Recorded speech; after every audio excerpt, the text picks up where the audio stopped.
இந்த வீடியோவில் நாம PC ஹார்ட்வேர் நியூஸை பற்றி தான் பார்க்க போகிறோம். இன்னைக்கு இருக்கிற எல்லா நியூஸுமே ரொம்ப இன்ட்ரெஸ்டிங்கான நியூஸ் தான். RTX 5990 லீக்ஸ் வந்திருக்கு. இன்டலோட ரிலீஸ் ஆகாத 14 Gen CPUஸோட லீக்ஸ் எல்லாமே வந்திருக்கு.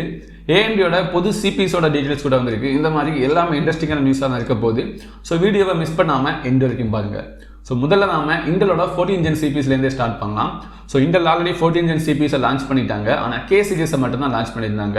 இந்த பட்ஜெட் CPU மிட்ரன் CPUஸ் எதுவுமே லான்ச் பண்ணலை. ஆனால் அந்த CPUஸ் எல்லாமே ஆல்ரெடி சைனாவில் யூஸ்டு மார்க்கெட் அப்புறமா பிளாக் மார்க்கெட்டில் சேல்ஸில் இருக்குதான். ஸோ அங்கேருந்து நமக்கு இந்த CPUஸோட ஸ்பெசிஃபிகேஷன்ஸ் எல்லாமே கிடச்சிருக்குது. ஸோ அதை தான் சொல்ல போகிறேன்.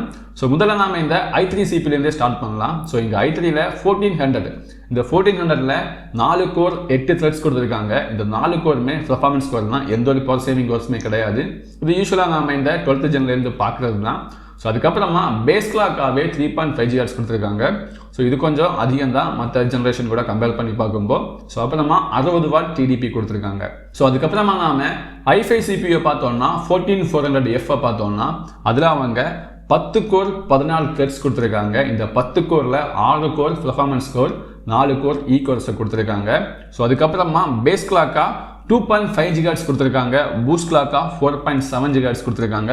65 வாட் TDP இருக்குது இந்த CPUஸுக்கு. ஸோ அப்புறமா 14400 இந்த F இல்லாமல் நான்-F சீரியஸ் அந்த இன்டர்னல் கிராஃபிக்ஸோட வர அந்த CPU, அதுக்கும் இந்த F சீரியஸுக்கும் எந்த ஒரு டிஃப்ரெண்ட்டுமே கிடையாது. ஜஸ்ட் அந்த Fல இன்டர்னல் கிராஃபிக்ஸ் இருக்காது, நான்-Fல இன்டர்னல் கிராஃபிக்ஸ் இருக்கும். அந்த ஒரு டிஃப்ரெண்ட் தான். மற்றபடி கோர் கவுண்ட், இந்த base clock, boost clock, TDP எல்லாமே சேமாக தான் இருக்க போகுது. ஸோ அதுக்கப்புறமா i5 14500 இதில் 14 கோர் 20 த்ரெட்ஸ் இருக்க போகுது. இந்த 14 கோரில் 6 பெர்ஃபார்மன்ஸ் கோர் கொடுத்துருக்காங்க, 8 எஃபிஷியன்சி கோர்ஸ் கொடுத்துருக்காங்க, அது கூடவே 20 த்ரெட்ஸ் கொடுத்துருக்காங்க. ஸோ ஒரு மல்டி டாஸ்கிங் CPUவாக இருக்கும்னு நினைக்கிறேன் இது. அப்புறமா பேஸ் கிளாக்கா 2.6 GHz கொடுத்துருக்காங்க. பூஸ்ட் கிளாக்கா 5 GHz வரைக்குமே இந்த CPU போகும். ஸோ 65 வாட் TDP கொடுத்துருக்காங்க இதில். ஸோ அது கூடவே 14500T லான்ச் பண்ணியிருக்காங்க. இந்த T சீரிஸ் நமக்கு யூஸ்வலாக பர்சனல் டெஸ்க்டாப்புக்கு வராது. இந்த ப்ரீபுல் PCs அப்புறமா இந்த OEM லான்ச் பண்ணுற அந்த டெஸ்க்டாப்புக்கு எல்லாம் தான் இந்த T மாடல் CPU வைப்பாங்க. ஸோ அதில் என்ன கொடுத்துருக்காங்கன்னா சேம் 14 கோர் 20 த்ரெட்ஸ் தான். அதாவது 6 பெர்ஃபார்மன்ஸ் கோர், 8 எஃபிஷியன்சி கோர்ஸ். நம்ம நார்மலான T இல்லாத வேரியண்ட்டில் பார்த்தோமே அதே மாதிரி தான். ஆனால் பேஸ் கிளாக்கில் 1.7 GHz தான் இருக்குது. அதுக்கப்புறமா பூஸ்ட் கிளாக்கை பற்றி எந்த டீட்டெயிலுமே கிடையாது. TDP கூட 35 வாட் தான் இருக்க போகுது. ஸோ நார்மலாக நாம் யூஸ் பண்ணுற அந்த CPU கூட கம்பேர் பண்ணி பார்த்தோம்னா ரொம்ப பவர் கம்மியாக தான் இருக்கும். TDPயும் கம்மியாக இருக்குது. அப்புறமா பேஸ் கிளாக், பூஸ்ட் கிளாக்குமே கண்டிப்பாக கம்மியாக தான் இருக்கும். ஸோ அந்த அளவுக்கு பெர்ஃபார்மன்ஸ் கொடுக்காது இந்த T மாடல்ஸ். ஸோ இந்த CPUஸோட டீட்டெயில் தான் நமக்கு கிடச்சிருக்குது. ஸோ ஜனவரியில் இந்த CPUஸ் லான்ச் ஆகும்போது இதே ஸ்பெசிஃபிகேஷனில் தான் லான்ச் ஆக போகுது. ஸோ இந்த 14 ஜென்னோட மிட்ரேஞ்ச் CPUஸ் எல்லாமே ரொம்ப அதிகமான பெர்ஃபார்மன்ஸ் கொடுக்குமான்னு கேட்டிங்கன்னா அந்த அளவுக்குலாம் கொடுக்காது. நம்ம இந்த CPUஸை 13 ஜென் கூட கம்பேர் பண்ணி பார்த்தோம்னா ஒரு 2லேருந்து 4% மட்டும்தான் இம்ப்ரூவ்மெண்ட் கொடுக்கும். ரொம்ப அதிகமாகலாம் இம்ப்ரூவ்மெண்ட்ஸ் இருக்க போகிறதில்ல. ஸோ அடுத்த நியூஸ் Nvidia கிட்டே இருந்து தான் RTX 5090யோட லீக்ஸ் வந்துருக்கு. ஸோ இதுக்கு முன்னாடி கூட நிறைய ரூமர்ஸ் இருந்தது. ஸோ அது ரொம்ப உல்ட்டான ரூமர்ஸானால நான் போஸ்ட் பண்ணலை. ஆனால் இப்போதைக்கு கொஞ்சம் நம்புற மாதிரி ட்ரஸ்டடாக யூஸ்வலாக Nvidia GPUஸோட டீட்டெயிலை லீக் பண்ணுற ஒருத்தர் லீக் பண்ணியிருக்காங்க. ஸோ இதில் 24 GB VRAMோட GDDR7 384 bit memory bus இருக்க போகுது. அது கூடவே TSMோட 3 nm நோடு யூஸ் பண்ணுறாங்க. டிஸ்பிளே போர்ட் 2.1 இருக்க போகுது. ஸோ இப்போதைக்கு டிஸ்பிளே போர்ட் 2.1 Nvidia கிட்ட கிடையாது, AMD தான் யூஸ் பண்ணிட்டு இருக்காங்க.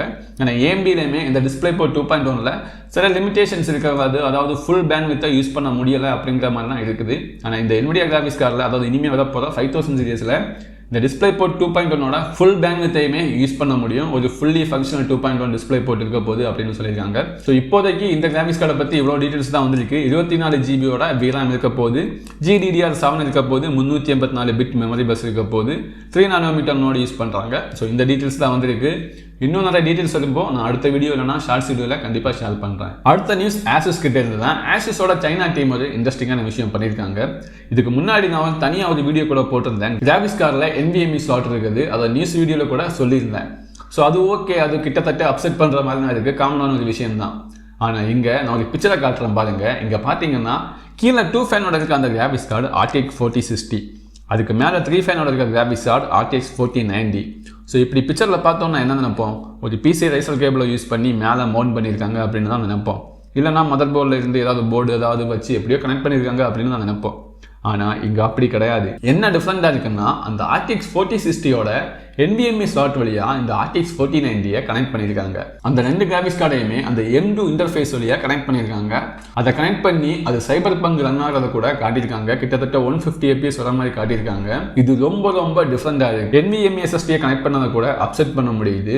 ஆனால் எப்படி இந்த கிராஃபிக்ஸ் கார்டை கனெக்ட் பண்ணி அது எந்த அளவுக்கு பர்ஃபார்மன்ஸ் கொடுக்க போகுது, எப்படி இது ஃபங்க்ஷனல் ஆகுது அப்படிங்கிற நிறைய கொஸ்டின்ஸ் இருக்குது. ஸோ இந்த டெக்னாலஜி வந்தால் உங்கள் பிசியில் ஒர்க் ஆகுமா அப்படின்னு கேட்டிங்கன்னா, உங்ககிட்ட இன்டெல் பிசி பில்ட் இருக்குன்னா அதில் B660 H610 இந்த மதர்போர்ட்லாம் ஒர்க் ஆகாது. ஏன்னா பிசி லைன் ஸ்பிளிட் டெக்னாலஜி அந்த மதர்போர்ட்லாம் ஒர்க் ஆகாது. உங்கள்கிட்ட Z690 இல்லைனா Z790 மதர்போர்டு இருந்தால் தான் ஒர்க் ஆகும். ஆனால் AMD கிட்ட பார்த்தோம்னா AMDயோட புது சிப்செட் B650 இல்லைனா X670 அதில் கூட ஒர்க் ஆகும். இந்த பிசி ஸ்பிளிட் லைன் எல்லாமே அதில் சப்போர்ட் இருக்குது. ஓல்டு மதர்போர்டு B450 கூட சப்போர்ட் இருக்குது. ஆனால் இன்டெல்ல மட்டும்தான் அந்த Z சீரிஸ் மதர்போர்டில் தான் சப்போர்ட் இருக்குது. ஸோ இப்போ சில பேருக்கு ஒரு பெரிய கொஸ்டினே வந்திருக்கலாம், நான் இப்போ ஒரு மிட் ரேஞ்ச் கிராஃபிக்ஸ் கார்டு வச்சிருக்கேன், ஸோ அதில் இந்த மாதிரி ஒரு M2 இன்டர்ஃபேஸ் இருக்குது, நான் அதுக்கப்புறமா பெரிய கிராஃபிக்ஸ் கார்டுக்கு அப்டேட் ஆகும்போது ரெண்டு கிராஃபிக்ஸ் கார்டையுமே கனெக்ட் பண்ணி ரொம்ப அதிகமான பர்ஃபார்மன்ஸ் எடுக்கலாமா அப்படின்னு ஒரு கொஸ்டின் வரலாம். ஸோ எனக்குமே அந்த கொஸ்டின் வந்தது. ஆனால் பிரச்சனை என்னென்னா, ASUS டீம் ஒரு சைபர் பங்க் கேமை கூட ரன் பண்ணி காட்டினாங்க 150 FPS வர மாதிரி. ஆனால் அந்த FPS எப்படி கிடைக்குது, கிராஃபிக்ஸ் செட்டிங் மேக்ஸில் வச்சுருந்தாங்களா, ரே ட்ரேசிங் ஆனில் இருந்ததா, இல்லை ரெண்டு கிராஃபிக்ஸ் கார்டுமே ஃபுல் பர்ஃபார்மன்ஸை கொடுத்ததா, இந்த மாதிரி எந்த ஒரு டீட்டெயிலுமே அவங்க சொல்லலை. ஸோ அந்த மாதிரி டீட்டெயிலாக சொன்னதுமே நான் வேணா ஃபுல் வீடியோ கூட போடுறேன். ஏன்னா அந்த ரெண்டு கிராஃபிக்ஸ் கார்டுமே கனெக்ட் ஆகி ஒரு ஃபுல் பர்ஃபார்மன்ஸை கொடுத்துச்சுன்னா வேறு லெவல் தான். ஏன்னா நாம கிராஃபிக்ஸ் கார்டு அப்கிரேட் ஆகும்போது ஓல்டு கிராஃபிக்ஸ் கார்டை செல் பண்ண வேண்டிய தேவையே இருக்காது. இதை பற்றின இன்னும் இன்ட்ரெஸ்டிங்கான டீட்டெயில்ஸ் எல்லாமே நெக்ஸ்ட் வீடியோவில் நான் முடிஞ்சால் சொல்கிறேன். ஸோ அடுத்த நியூஸ் AMD கிட்ட இருந்தால் AMD ஒரு ரெண்டு நியூ சிபிஸை லான்ச் பண்ண போகிறாங்க. அந்த ரெண்டு சிபிலையுமே 3D V-Cache இருக்க போகுது. இந்த 3D V-Cache சொன்னாலே AMD கிட்ட ரொம்ப ஃபேமஸான 5800X 3D CPU தான் எல்லாருக்குமே தெரிஞ்சும். ரொம்ப வேல்யூ ஃபார் மணி பர்ஃபார்ம் பண்ணுற ஒரு CPU எல்லாருக்குமே தெரிஞ்ச விஷயம் தான். ஸோ அதே மாதிரி தான் இந்த வாட்டியுமே AMD அவங்களோட புது சிப்செட் இல்லைனா புது சாக்கெட் AM5க்கு லான்ச் பண்ண போகிறதில்ல. ரெண்டு சிபியுமே AM4 பிளாட்ஃபார்முக்கு லான்ச் பண்ண போகிறாங்க. அதாவது ஸோ எல்லாரும் சொல்கிற அந்த டிஸ்கண்டினியூ பண்ண அந்த AM4 சாக்கெட் இல்லைனா டெட் ஆகிட்டு இருக்க அந்த AM4 சாக்கெட் அதுக்கு தான் ரெண்டு CPU லான்ச் பண்ண போகிறாங்க. ஸோ இது உண்மையிலே ஒரு நல்ல விஷயம் தான். ரெண்டு சிபிலையுமே 3D V-Cache இருக்க போகுது.